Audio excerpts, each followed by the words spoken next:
When you're on public Wi-Fi, your passwords are at risk. Whether you're at a coffee shop, an airport, or a hotel, your sensitive information can be exposed to hackers.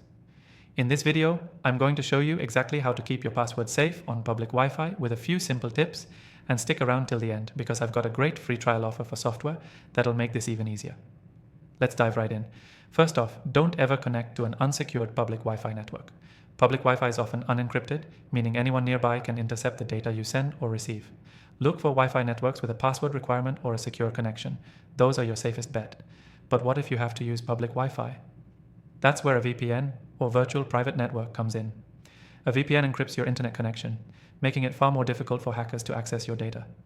It's one of the most effective ways to keep your passwords safe on public Wi-Fi, so I recommend using one anytime you're connected to a public network. Now let's talk about using strong, unique passwords for every account you have. I know it's a lot to remember, but using the same password across sites is like using the same key for every door in your house. If one gets compromised, so do the others. A password manager can help you store and generate secure passwords, and it's much more secure than writing them down or trying to remember them all. Next, enable two-factor authentication, 2FA, on all your accounts. Even if a hacker gets a hold of your password, 2FA acts as an additional layer of security. With 2FA, you'll need to verify your identity, usually with your phone, before you can log in. It's quick to set up, and it can save you from a major security headache.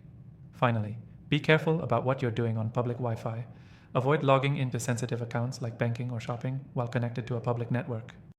If you absolutely have to do something sensitive, do it through a secure VPN and make sure the website is encrypted by checking for HTTPS in the URL. To sum it up, when you're on public Wi-Fi, use a VPN, set strong, unique passwords for each account, enable two-factor authentication, and avoid sensitive activities unless necessary. Now here's the key takeaway. Always use a VPN when on public Wi-Fi. It's the simplest way to keep your passwords safe, especially when you're using unsecured networks. And remember, I've tested out some great software for this purpose, and if you want to follow along with me, you can get an exclusive free trial of the software I'm recommending in the description below. Take advantage of that free trial and stay safe out there. Thanks for watching, and I'll see you in the next one.